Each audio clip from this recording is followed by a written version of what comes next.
Silêncio.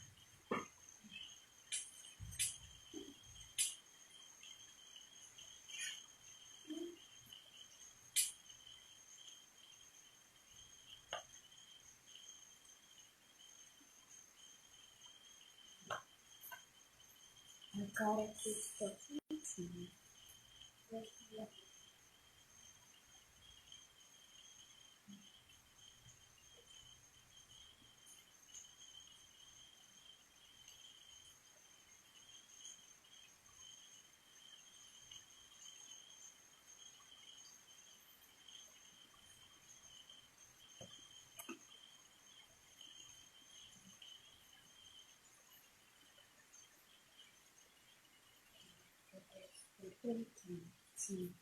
Papai é aqui que eu chamo.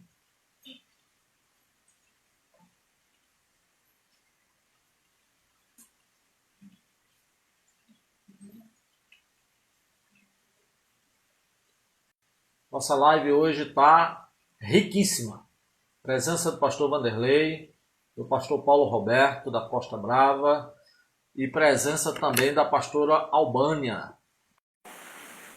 Estamos falando de batalha espiritual, hoje falando de paternidade, tratando as feridas paternas, e está um tempo precioso. Tá? A gente precisou dar uma pausa para mudar de cenário, porque começou a chover, eu estava no Jardim de Deus, e aí no meio da chuva, muito barulho, eu não conseguia ouvir os pastores falando, e eu acredito que a minha fala também iria sofrer interferência. Mas agora vamos lá, em definitivo, manda ver. Pode Amém, meu continuar, pastor. Amém. Não, o que eu compartilhava, né, somente corroborando com aquilo que você já havia falado, né, dessa necessidade de tratarmos a paternidade não somente na perspectiva da cura da alma, mas também da libertação, né? A gente tem entendido, né, que a estrutura do homem, no seu espírito, na sua alma e no seu corpo, elas se intersectam, né? E muitas vezes nós não temos como desassociá-la. De forma que aquilo que acontece na alma pode afetar o espírito como o corpo, como aquilo que acontece no espírito afeta a alma como o corpo, e o que acontece no corpo, a alma e o espírito, né? De forma que uma dor emocional, ela pode abrir brechas, sim, para que seres malignos, né, eles possam encontrar um lugar e eles possam, então, estar trazendo ainda mais dor emocional e até mesmo causando opressão ou mesmo endemoniamento sobre a vida da pessoa. Então, eu concordo sim com você de que é preciso tratar as três dimensões, né? E a gente sabe que, por exemplo, muitas vezes essa dor emocional causada pela paternidade, ou mesmo esses espíritos imundos que encontram um lugar, né, na nossa vida por meio dessa paternidade, pode até mesmo acometer o corpo, enfermidades físicas, né?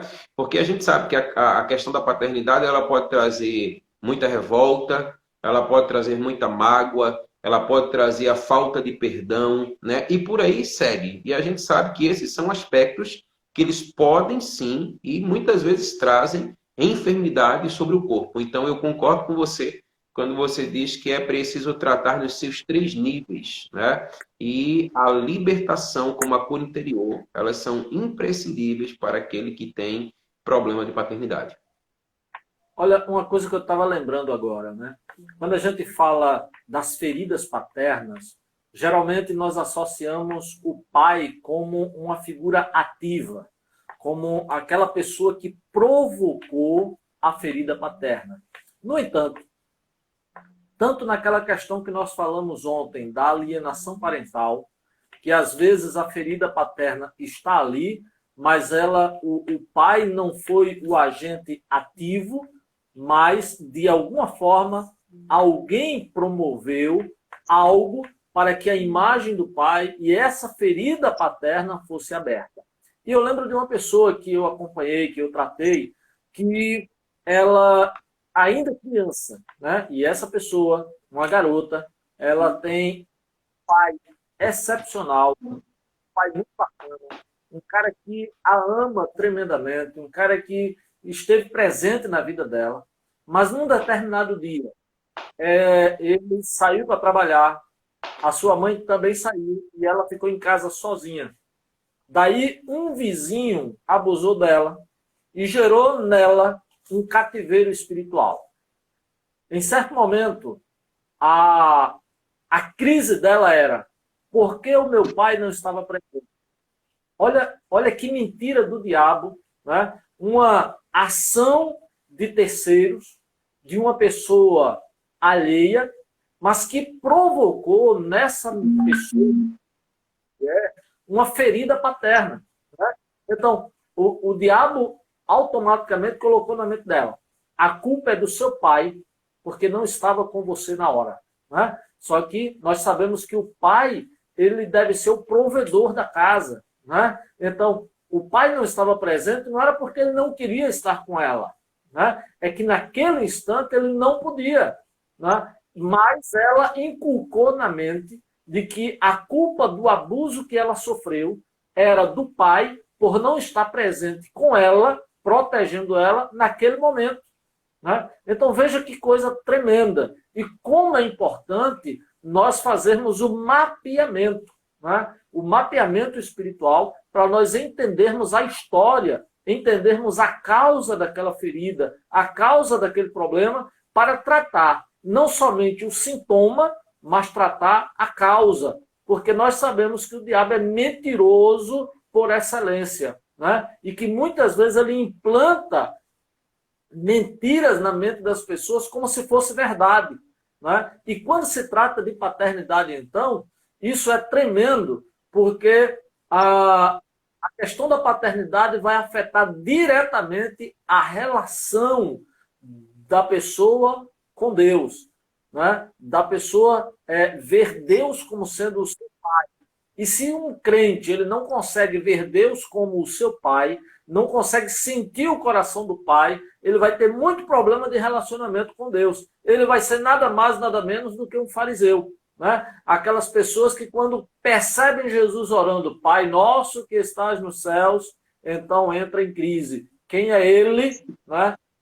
Deus de Pai. Inclusive, né, a principal acusação dos fariseus para condenar Jesus e levar à cruz era o fato dele se chamar filho de Deus, dele assumir que era filho de Deus. Né? É verdade, meu pastor, é isso mesmo. E é interessante que você fala sobre algo que é extremamente necessário nesse processo de cura, que é também a cura das memórias feridas. Porque muitas vezes a causa ela é identificada, ela é tratada, né? Mas a memória, muitas vezes, ela permanece em seu trauma. Né? E aqui a gente entra num campo que talvez seja o maior, assim, como é que eu posso dizer, a maior incógnita de uma libertação, que é justamente você manter-se numa condição de liberto. Né? Porque é interessante, porque o que é que nós, de fato, precisamos? Né? Ser disciplinados quanto ao processo que nós experimentamos da libertação. Porque o diabo, ele é mentiroso. E ele vai querer trazer à nossa mente lembranças para que possa continuar nos mantendo nesse cativeiro. E aí nós precisamos, de fato, ter as nossas memórias completamente curadas e para que a partir de então a gente possa prosseguir com plena liberdade no nosso espírito. E como você colocou, se eu tive problemas, né, com a minha paternidade, eu vou ter dificuldade, sim, no meu relacionamento com Deus, né, porque isso maculou a minha identidade, né, isso me trouxe problemas, né, na questão das minhas limitações, como nós compartilhamos, né, na questão também da nossa proteção, na questão do nosso cuidado, mas nós devemos vencer tudo isso. Nós devemos olhar para o Senhor de fato como aquilo que Ele é, aquilo que a Sua palavra nos assegura, que, de fato, Ele é o nosso Pai. Porque, olha, eu o conheço também aqui o pastor Paulo, e vocês me conhecem, e é fato que nós jamais, né, jamais passará pelo nosso coração causar qualquer dano aos nossos filhos. Mas nenhum de nós estamos isentos disso. Mesmo querendo acertar, nós sabemos, né, que nós vamos cometer erros. Assim como aconteceu conosco, né? Assim como os nossos pais, mesmo nos amando, eles acabaram errando conosco, né? E isso trouxe consequências sobre a nossa vida, né?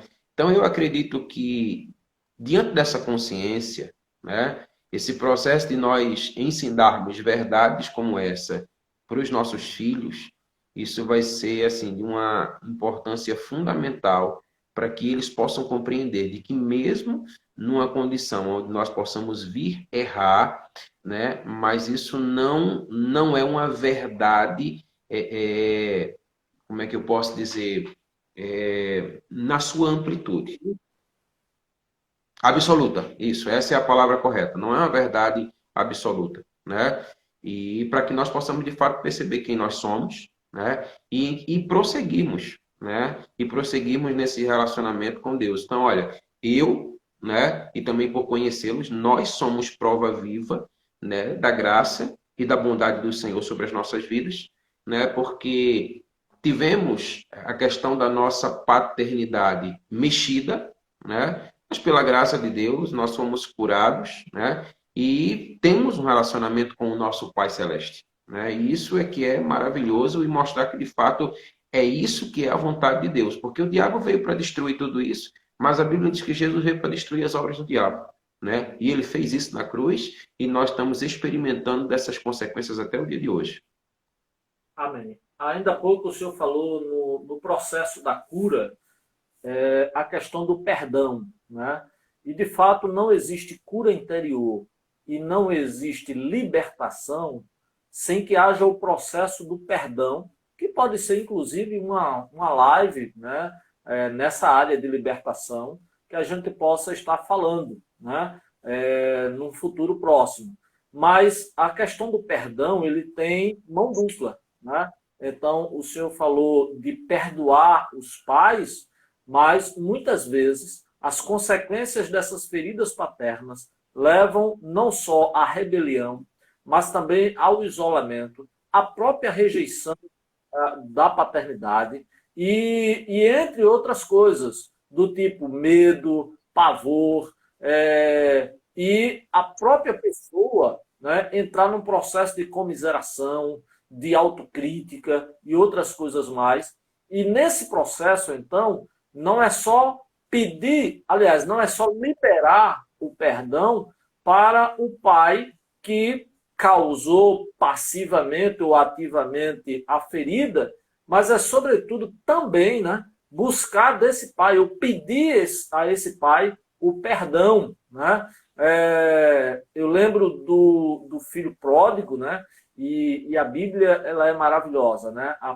As parábolas de Jesus não são historinhas. As parábolas de Jesus são princípios fundamentais que norteiam o reino de Deus e a vida cristã, né? Nós temos ali, em Lucas 15, a parábola do filho que vai embora de casa, né? Que consome os recursos do pai, né? A parte da herança que ainda não era sua por direito, né? O pai dá, mas não era sua, era o dinheiro do pai, né? E ele vai embora. Mas quando ele volta antes dele voltar, né? Ele pensa em si, ele cai em si, vê o estado que está e ele diz: quantos dos empregados do meu pai, né, têm abundância de pão e eu aqui estou padecendo? Aí ele diz: levantar-me, voltarei para a casa do meu pai e dir-lhe-ei: pai, pequei contra os céus e perante ti, não sou digno de ser chamado teu filho, faz-me como um dos teus empregados. E aí ele volta. E quando ele está voltando, nós encontramos na Bíblia a única referência de Deus correndo, né? E aí o pai o avista de longe, corre ao seu encontro e o abraça e o beija. e ele vai dizer: Pai, pequei contra os céus perante ti, eu não sou digno de ser chamado teu filho, mas o que o pai faz? O pai lhe coloca anel no dedo, lhe dá vestes novas, coloca-lhe sandália nos pés, mata um bezerro cevado e então celebra, porque era um filho que estava morto, mas reviveu.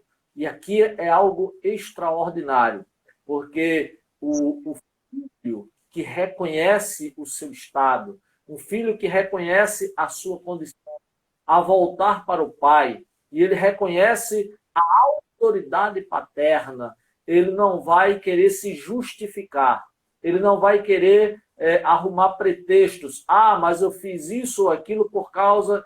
Não, mas ele vai simplesmente se humilhar. E pense em duas coisas difíceis. Duas coisas difíceis. Eu acredito que em toda a minha vida de cristão, né, as duas coisas mais difíceis que eu tive na vida foi, primeiro, pedir perdão ao meu pai pelos meus erros. Dizer: Pai, me perdoe pelos meus erros. Tá? Isso foi muito difícil. Até porque vocês me conhecem e sabem a questão do orgulho. Né? Aquela premissa: eu sou eu e o boi no lambe. Né? Então era um valido, né? Insano, e que não permitia reconhecer o erro de forma alguma. E a outra coisa muito simples, que a minha filha diz para mim o tempo todo, que o meu filho já me disse inúmeras vezes, que pai, eu te amo. Né? Pense num negócio difícil. Eu lembro que quando eu fui dizer 3 anos que meu pai faleceu, né? E quando eu vim dizer a primeira vez para o meu pai: eu te amo, e eu disse isso por causa de um sermão que eu ouvi, de uma pregação que eu ouvi, a importância de confirmar o coração do filho ao pai, do pai ao filho, né? E eu ensaiei semanas inteiras. E quantas vezes eu cheguei perto do meu pai para dizer: pai, eu te amo, e eu dizia tudo menos isso. Até um dia que eu consegui dizer: pai, eu te amo, e eu percebi que ele tremeu na base, segurou o choro e passou mais um tempão para também dizer: eu te amo. Né? E eu lembro que a última vez que ele disse: eu te amo, nós dois estávamos chorando, um de frente para o outro. Né? Então isso é muito importante, é muito tremendo, é muito forte. Amém. Francisco, só salientando uma coisa que vocês têm falado e que eu acho que pode acrescentar, né, algum valor para essa conversa, foi a questão do perdão. Porque você falou de uma parábola que faz parte de um tripé, né? A parábola do filho pródigo, a parábola da dracma perdida e a parábola da ovelha perdida, né? Dando ênfase desse amor incondicional de Deus. Perfeito. Aí eu vou fazer com que vocês mexam um pouco a cabeça para a gente refletir também, né? Eu vou usar, né, o livro de John Stott, Crer Também Pensar. Vamos pensar comigo aqui. O amor é incondicional, mas o perdão, ele é condicional. Parece paradoxal, mas é algo para a gente refletir. Porque o perdão, não é bíblico, ele não é sentimento. O perdão bíblico não é você se esquecer de algo que passou. Eu me lembro que uma ovelha chegou para mim e disse assim: Pastor Paulo, mas a Bíblia diz que Deus lança no mar do esquecimento. Eu brinquei até: Deus não sofre de mal de Parkinson. E Deus também não tem esquizofrenia, nem tampouco demência. O que o texto está querendo dizer é que Deus não lança em rosto aquilo que você fez. Agora, se lembrar, se lembra, porque Ele sabe do presente, do passado e do futuro. Então, perdão bíblico, que é curador, além de não ser fácil, mas ele é necessário. E eu quero dar ênfase: não é fácil, é necessário. Não é uma coisa sentimental, é uma coisa comportamental. Não é simplesmente você aceitar, é uma decisão de querer perdoar, porque nós entendemos, biblicamente, que assim como o amor é uma condição incondicional, o perdão ele é condicional. Condicional por quê? Porque segundo a parábola do credor incompassivo, Francisco, o maior perdão nós já temos. Deus cobriu uma multidão de pecados que era impossível pagar. E você se lembra do texto. O rapaz devia 1 denário, né? E o outro devia 1 dracma. 1 dracma, né? Só para os irmãos entenderem essa figura de linguagem, um dracma equivale a praticamente 1000 dias de trabalho. E um denário a um dia de trabalho. Então, Deus perdoou 1000 dracmas. Ou seja, mais de centenas de anos de trabalho. E ele não teve a possibilidade de perdoar um dia de trabalho. Isso mostrando a proporcionalidade do perdão de Deus. O perdão de Deus é muito maior do que o perdão que nós temos que dar a quem nos ofende. Então, eu quero dizer para os irmãos, e vou fazer até uso de Hernandes Dias Lopes, quando ele diz que perdão é lembrar e não sentir dor. Perdão é a asepsia das emoções. Perdão é a cura dos sentimentos. Perdão é a cura interior divina para que você possa se livrar das mágoas, ressentimentos, traumas do passado e, principalmente, traumas e lacunas causadas pela ausência de paternidade em sua vida. E, Francisco, pense em algo difícil. É fácil de ser pregado. É fácil de ter uma boa retórica. Mas o perdão se torna difícil quando acontece com você. Que você sente na pele. Mas eu quero dar ênfase aqui aos irmãos. Não é fácil. É necessário. Não é sentimental. É comportamental. E a única saída, dentre elas que o pastor apresentou, reconhecimento, renúncia, né? Qual foi outra? Confissão. O perdão, ele agrega valor significativo. Por quê? Se eu não consigo perdoar meu Deus, também não me perdoa dos meus pecados cometidos. Ora, se eu não tenho perdão de Deus, Francisco, é impossível de perdoar. Porque só o perdoado perdoa. Tá bom? Então eu queria só dar esse comentário aqui para tentar agregar algum valor e que vocês possam endossar alguma coisa que eu deixei em branco aqui. Amém. A grande questão na questão da cura interior e da libertação é quando a pessoa não tem mais a oportunidade de encontrar-se com o Pai para pedir perdão ou encontrar-se com o Pai para liberar esse perdão, né? Quando o pai já partiu ou quando o pai está muito longe, né? E ele não tem mais o contato, ou até mesmo quando a pessoa não conheceu o pai, né? Então, eu tenho exemplos de pessoas que eu acompanhei ao longo da caminhada que os pais deixaram feridas abertas e essa pessoa não tinha mais contato com o pai, era órfão de pai vivo, né? Nunca conheceu o pai. E tantas e quantas histórias, né? Isso é algo muito mais comum nos nossos dias do que se possa imaginar. E aí, quando a pessoa não tem o contato, né, com essa pessoa, né, com esse pai, então o que é que se faz? Né? E aí eu gosto muito de lembrar que o mundo espiritual ele é movido por palavras e atos proféticos. Né? E aí os atos proféticos eles entram em vigor nesse caso, né? O que, quando o pai está vivo, né, o outro a quem estamos perdoando está vivo, então não significa que não precise ir a ele e fazer os acertos devidos, né? Mas que aquele momento é o ponto de partida para a cura e a libertação em definitivo. É verdade. Eu acredito que assim um passo tão fundamental também é você perdoar a si mesmo, né? Porque nesse processo de paternidade, uma coisa que a gente percebe é que há muita culpa envolvida, né? Então, às vezes essa é uma barreira que nós precisamos vencer. E às vezes isso não é nem mesmo reconhecido, né? Ou não se quer reconhecer. Então, você se perdoar é tão importante como você liberar o perdão ou mesmo como você buscar o perdão. Então, eu acredito que nesse processo, né, de cura, nesse processo de libertação, nós precisamos olhar para dentro de nós, né, e também buscarmos nos perdoarmos, né? Talvez pela rebeldia, né? Talvez pela carência, né? Talvez pela rejeição, talvez pela maneira como se comportou diante de toda essa situação. mas perdoar a si mesmo é tão fundamental também para que, de fato, a paternidade ela possa ser completamente sanada e sarada nas nossas vidas. Eu queria até, Francisco, das pessoas que estão nos acompanhando, né? Porque eu creio que depois vai ter uma oração, não é isso? Em virtude dessa ausência de paternidade.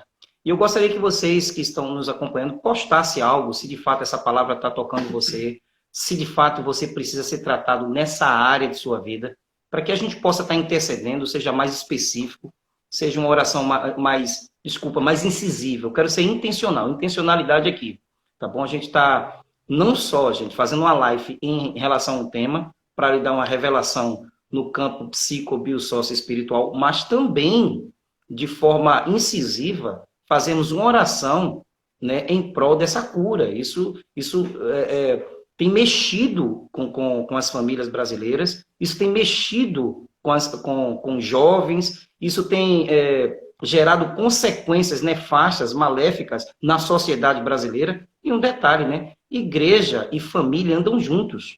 As duas foram instituições fundadas por Deus porque elas são irmãs siameses, são gêmeos idênticos. Igreja e família não está dissociado.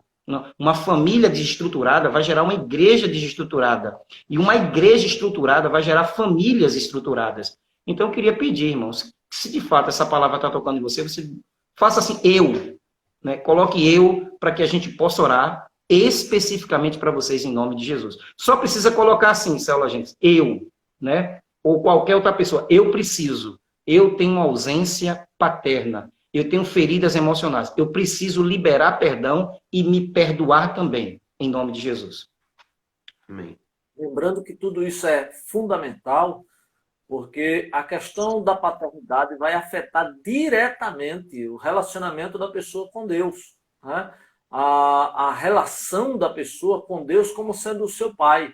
Tem muita gente que caminha na igreja anos e anos a fio, mas das duas umas. Ou vive um espírito de religiosidade compulsiva, né? Tipo, consegue ser legalista, consegue até viver o ativismo religioso, mas não consegue se relacionar com Deus como sendo o seu pai.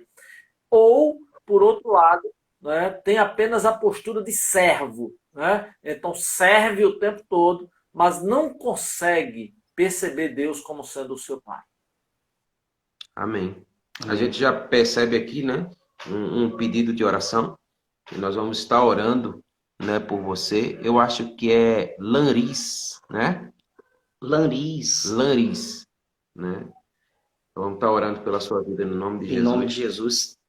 E se tiver mais alguém, coloque aqui, viu, além de Lanris, que precise, que se identificou, que essa palavra tocou em você, e que você sabe, não, está falando é comigo, essa palavra é para mim. Você coloca como ela, eu preciso, ou eu, e nós vamos entender que você está carecendo, está precisando de uma cura nessa área específica e vamos estar intercedendo.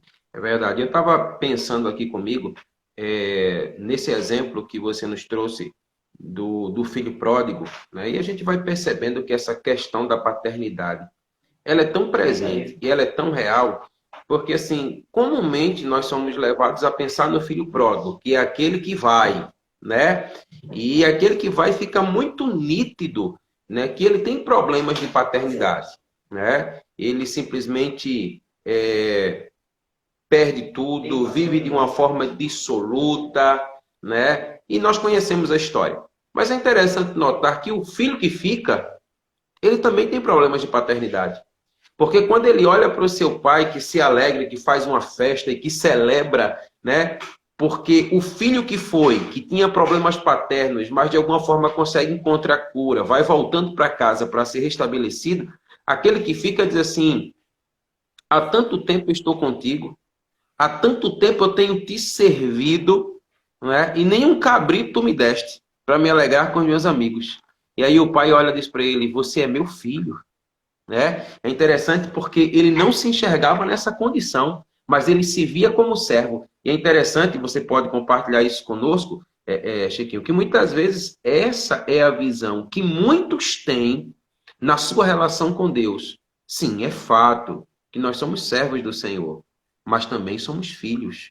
mas muitas vezes a condição de filho ela não é percebida e nós nos vemos simplesmente como escravos. E Jesus disse assim: vocês são meus amigos, né? E parece que isso tem se perdido. Você pode falar algo para nós a respeito disso?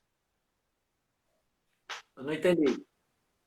Você pode compartilhar a respeito disso, dessa questão de muitas vezes nós nos vermos simplesmente como servos, quando na verdade nós somos filhos.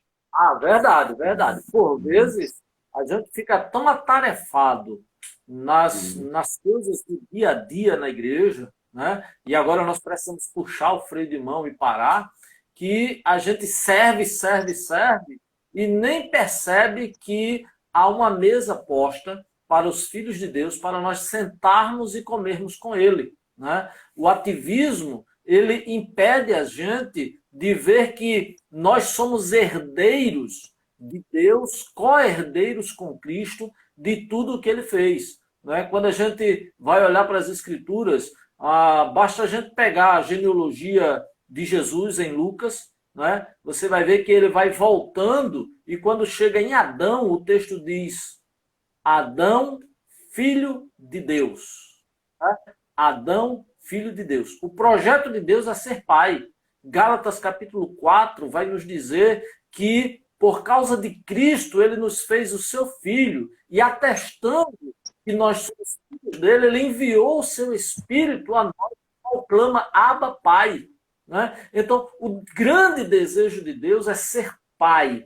E o grande desejo dele é que nós sejamos os seus filhos. E Jesus apresenta isso e nos ensina isso quando ele manda a gente orar o Pai Nosso. Né? E aqui tem uma questão essencial.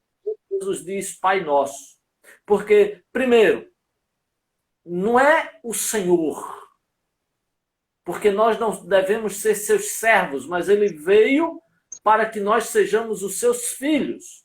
Ele veio para o que era seu, os seus não o receberam, a todos quanto receberam, deu-lhes o direito, deu-lhes o poder de serem seus filhos. Então, Deus, ele nos trata como filhos. Né? Então, Pai Nosso. E aqui tem uma outra questão. Ele não é somente o meu Pai, mas ele também é o seu Pai, é o nosso Pai. Isso nos faz irmãos. Se nos faz irmãos, nos faz responsáveis e corresponsáveis com toda a herança que o Pai nos outorgou, que o Pai conquistou, que o Pai tem para nós. Então, Deus quer que nós nos relacionemos com ele como filhos amados e, ao mesmo tempo, que nós sejamos irmãos e que nos amemos de tal forma que o amor dele, a presença dele, seja o árbitro no nosso coração, nesse relacionamento de um para com os outros. É verdade. Nessa questão de paternidade, que envolve a todos nós, a gente precisa considerar dois aspectos que são tão importantes, né? Que é aquilo que a gente chama de herança e aquilo que a gente chama de legado. Porque herança é aquilo que nos é deixado, né? Você querendo ou não, é aquilo que é seu, né? Mas o legado é aquilo que vai ser estabelecido, né? É interessante porque isso está em nós como algo que é recebido, mas também algo que vai ser propagado, né? E uma vez que nós estamos aqui tendo um esclarecimento acerca dessa questão da paternidade, nós devemos considerar primeiro aquilo que nos foi deixado, porque essa é a nossa herança. E essa herança, nós já falamos, já discorremos sobre isso, ela pode ser boa ou ela pode ser má. E aí eu lembro uma palavra que nós usamos muito nessa questão de libertação, que o que importa tanto não é aquilo que fizeram com você, mas é como você responde aquilo que fizeram com você. Né? Porque nós podemos dar um destino correto, mesmo para ações que foram maléficas na nossa vida. Né? Então, eu posso, por exemplo, hoje olhar para trás e perceber que até mesmo aquilo que me fez mal, na verdade, o Senhor transformou em bem. Porque tudo vai depender da maneira com que olhar eu enxergo. Né? Então, a graça de Deus, ela diz assim, olha, onde abundou o pecado, a graça de Deus, ela superabundou. Então, quando eu sou sarado, quando eu sou curado, eu entendo verdadeiramente que até o mal que me foi feito, o Senhor, ele transforma em bem, né? Agora, reconhecendo a herança que me foi deixada, eu preciso ter a consciência da herança que eu deixarei, mas também do legado que eu vou estabelecer na vida do meu filho, né? E aí é importante nós pensarmos sobre isso, por quê? Porque, olha, o ferido fere, mas o curado cura. E aí nós temos uma decisão a tomar. Nós vamos simplesmente querer deixar uma herança, né, de dor, de sofrimento, de mágoa, de malignidade, né? Ou eu vou querer escrever uma nova história na minha geração. Pegando esse gancho aí, viu, Francisco? Desculpa, rapidinho. Porque o pastor falou de duas coisas que o pai tem que deixar para o filho: o legado e a herança. Herança é o que você deixa para o seu filho, deixa para a sua família.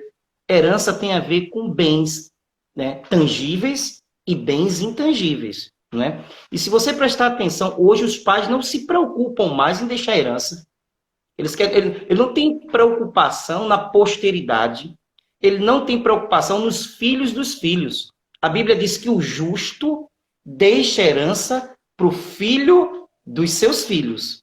Mas a questão está tão séria, Francisco, que a crise de paternidade é tanta, né? Essa relação de pai e filhos, que hoje os pais modernos da pós-modernidade não se preocupam com aquilo que vão deixar para os seus filhos e para os filhos dos seus filhos. Isso é herança. E também tem a questão do legado, né? Legado é aquilo que você deixa em alguém, ou a história que você deixa para alguém, ou o estilo de vida que você viveu e que vai servir de exemplo para alguém. Então, isso a gente chama de legado. E os pais não têm deixado legado para os seus filhos. Pelo contrário, o que eles deixam em seus filhos como legado é ausência, falta de carinho, falta de amor, falta de exemplo, falta de proteção, falta de direção. E essas duas coisas, Francisco, herança e legado, eu entendo, pastores, que é algo fundamental para suprir também essa ausência de paternidade. Amém. Verdade. A gente tem dentro dessa questão de herança e de legado, as heranças espirituais, né? Que elas podem ser positivas e elas podem ser negativas.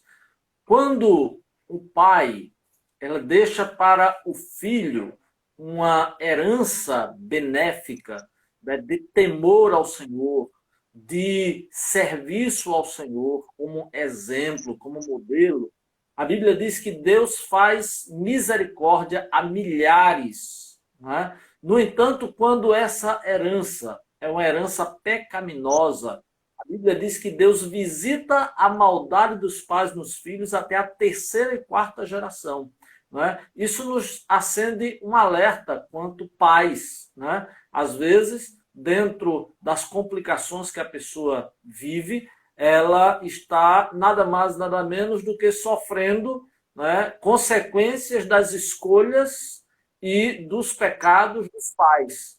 E nós, quanto pais, né, devemos ter essa preocupação em não deixar como legado ou como herança para os filhos uma história de pecado. Mas precisamos, enquanto é tempo, nos arrependermos, buscarmos o Senhor, nos convertermos, sermos libertos, para promovermos aos nossos filhos as bênçãos dos céus que lhes são devidas. Há uma pergunta, né, que está chegando aqui, que diz assim: qual a importância do acompanhamento no tratamento daqueles que sofrem com a ausência de paternidade? Falo de discipulado. E aí, meu pastor, o que você pode dizer a respeito? Olha, o acompanhamento, né, para quem passa por cura, para quem passa por libertação, é algo essencial. Aliás, a gente não deve ministrar, né, libertação, cura interior na vida de uma pessoa para quem a gente não não pretenda acompanhar. Isso é fundamental, tá? Então, libertação e ministração de cura para quem a gente não está interessado em permanecer acompanhando, então é imprudência, porque o estado da pessoa depois pode se tornar pior. Agora, uma vez que a pessoa quer, passa pelo processo e nós acompanhamos, isso vai perdurar até que, de fato, essa libertação e esta cura ela seja consolidada. É como alguém que está tratando uma doença qualquer com medicamentos e em determinado momento o médico lhe dá alta, né? Ou a pessoa que está acompanhando, sendo acompanhado por um psicólogo e em certo momento o psicólogo lhe dá alta clínica, ele percebe que já está completamente curado e vai na bênção, vai na paz, né? É interessante porque os processos de hoje não são tais quais os processos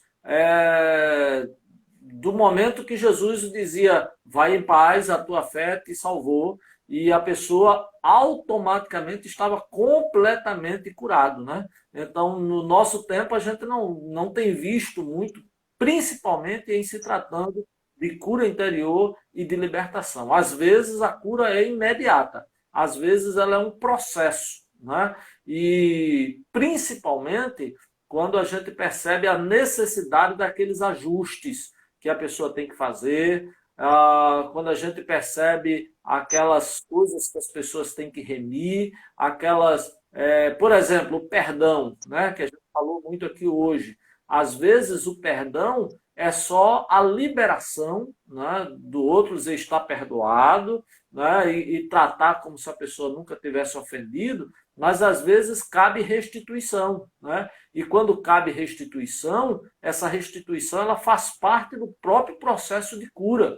Então, se não há restituição em tempo hábil, é possível que a legalidade continue aberta e é possível que essa doença, né, como uma ferida purulenta, ela volte a inflamar, volte a infeccionar. Então, tá certo, realmente, o discipulado é o principal caminho, ou pelo menos é o caminho mais prático que a gente tem usado nesse processo de cura, não só da paternidade, mas de outras questões, né, onde no discipulado, no dia a dia, a gente vai identificando certos problemas, certas feridas nas mais diversas áreas e a gente vai poder tratar um a um, né, até que chegue aquele dia em que vamos apresentar todos ao Senhor, dizendo, né, ou até que a vitória do povo de Deus seja plena, seja completa e nós estejamos perfeitos diante do Senhor.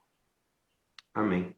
Meu pastor, nós temos alguns nomes aqui, algumas pessoas que colocaram a necessidade de que estejamos orando por elas, especificamente nessa questão da paternidade.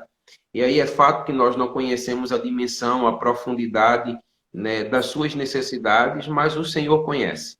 Eu acredito, né, que, de alguma forma, aquilo que foi compartilhado, tanto ontem quanto hoje também, e essas pessoas têm estado conosco, eu acredito que isso tem, no mínimo, sido esclarecedor, né? No mínimo, isso tem alargado as suas mentes a respeito da necessidade, talvez, da cura, seja em que área for, seja em liberar um perdão, ou seja, em pedir o perdão, ou seja, no reconhecimento de que precisa, né, ter uma cura da sua memória. Enfim, eu acredito que, de alguma forma, né, elas têm sido alcançadas pelo favor de Deus, né?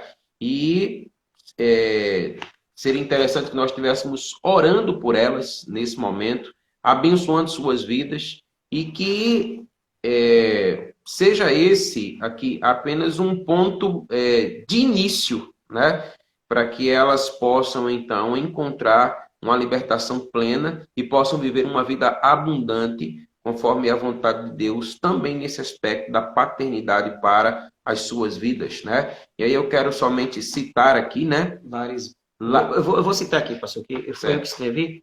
Larisvan, William, Marcelo, Raíssa. Mas se porventura você que está nos assistindo através dessa live e está passando por esse problema ou conhece alguém que está com essa carência emocional não resolvida, essa brecha espiritual, que tem lhe levado a um cativeiro, um aprisionamento espiritual e emocional na área de paternidade, se esse alguém é você, diga assim, eu, pastor, para que a gente possa colocar o seu nome aqui. Eu acho que daqui a pouquinho, né, pastor? Né, por causa do horário, vou dar mais 5 minutinhos para que você coloque o seu nome, para que a gente possa fazer uma oração intercessória, libertadora, e que seja o primeiro passo, né, de uma trajetória de vida de libertação total e incompleta, para que você possa ser liberto para libertar, curado para curar, sarado para sarar. Amém. Amém. Nós já estamos... eu não sei quanto tempo tem no meu aqui, eu acho que já falta uns 5 minutinhos só, no máximo. Não é? Então a gente vai estar colocando os 2 vídeos, né? Esse foi particionado no YouTube daqui a pouco, tá? Nós vamos estar colocando lá e você pode então assistir, compartilhar. Ontem eu não olhei hoje, ontem tinha 98 inscritos no canal, né? Faltavam 2 para fazer 100 e daqui a pouco então a gente vai estar colocando lá. Se você não é inscrito, se inscreva, deixe o seu like, compartilhe, tá bom? E eu quero desafiar vocês a amanhã a gente continuar esse tema de paternidade. No entanto, focando na paternidade divina, né? Porque hoje a gente focou muito na paternidade humana, nas feridas da alma, né? E amanhã a gente tratar exatamente da paternidade divina, né? Porque o desejo de Deus é ser pai, né? E para esse tempo de oração, eu queria convidar a pastora Albânia, que está aí do lado de vocês, para estar orando, né? Para estar ministrando sobre a vida desse pessoal que tem pedido oração. Meu pastor Albânia, ela já foi dormir, porque amanhã ela trabalha, acorda logo cedo, né? Então ela já se recolheu, ela já está dormindo. Amém. Então eu deixo a outra face da honra para o senhor. Glória a Deus, glória a Deus. Amém. Então vamos orar no nome de Jesus, né? Paizinho amado, querido, nós bendizemos o teu nome, porque o Senhor é o Deus de toda graça, o Senhor é o Deus de toda cura, e o Senhor cura as feridas mais internas da nossa alma. E nós apresentamos agora diante do Senhor a vida de Lanisvan, de William, de Marcelo, de Raíssa e de Biela. Senhor, tu conheces essas vidas, tu conheces quais são as suas necessidades, e nós oramos especificamente, Senhor, pela cura da paternidade nas suas vidas. Seja qual for a necessidade de cada um dos teus filhos, que o teu Espírito Santo as encontre agora no nome de Jesus. E que todo consolo, que todo conforto venha da parte do Senhor e alcance suas vidas, trazendo, Pai, no nome de Jesus, libertação, trazendo cura e o começo de uma nova história. Nós te pedimos isso, Senhor, agradecidos no nome que está sobre todo nome, que é o nome de Jesus. Amém. Amém. Amanhã, 22 horas, de novo, nós 3. Eu estou tendo um pouco de problema com o meu celular. Eu não sei se o problema é do celular ou o problema é do carregador. E eu vou tentar providenciar isso. Foi por isso que hoje eu iria fazer a live da igreja. Pelo meu celular eu não consegui e o pastor Paulo me socorreu. Mas aí durante o dia a gente vai entrando em contato e vai ajustando isso. Amém. Mas para todo efeito, amanhã, 22 horas, estamos juntos outra vez. Amém. Amém. Então, pastor Paulo, nos despeça com a bênção apostólica. Que o amor de Deus, que a graça salvadora de Cristo Jesus e que as doces consolações do Espírito Santo estejam em nossa casa, em nossa família, em nossa igreja, em nosso país e no mundo, desde agora e para todo sempre. Amém. Amém. Amém.